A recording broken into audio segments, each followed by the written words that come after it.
Day 4 of our Dubai research journey. आज हामी दुबईको दुईटा सबैभन्दा ठुलो बिल्डर्सको कुरा गर्दैछौँ, दमाक भर्सेस सोभा।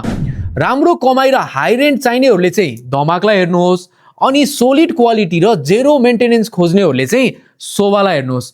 पहिला कुरा गरौँ दमाकको। यिनीहरूको मेन फोकस चाहिँ के छ भन्दाखेरि ब्रान्डेड लग्जरी होम्समा छ। यो प्रोजेक्टहरू सर्ट टर्ममा रेन्टल र होलिडे होम्सको लागि पर्फेक्ट हुन्छ। दमाकले ठुलो ठुलो ग्लोबल ब्रान्डहरूसँग मिलेर चाहिँ बिल्डिङ बनाउँछ, जसले गर्दाखेरि चाहिँ प्रिमियम टेनेन्टहरू धेरै रेन्ट तिर्न रेडी हुन्छन्। सो सर्ट टर्ममा तपाईँको टप लेभल आरओआई चाहिनेहरूले चाहिँ दमाक इज ग्रेट। अब हेर्नुहोस् सोभा।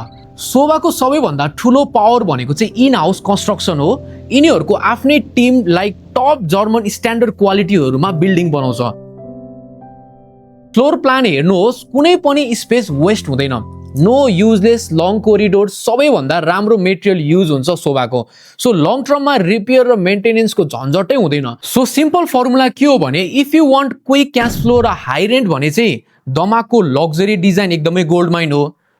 तर तपाईँ यस्तो इन्भेस्टर हुनुहुन्छ जसलाई चाहिँ tension free long term property चाहिएको छ, सोलिड क्वालिटी र राम्रो ग्रोथ चाहिन्छ भने चाहिँ सोभा is the safest choice in the market. मेरो डे 4 पोर्टफोलियो चेकमा चाहिँ मैले दमाक र सोभाको दुबईको एउटा नयाँ लन्च फिल्टर गरेको छु। If you want the easy ROI comparison sheet र बेस लेआउट डाइरेक्ट आफ्नो वाट्सएपमा भने कमेन्ट गर्नुहोस् कम्पेयर राइट नाउ।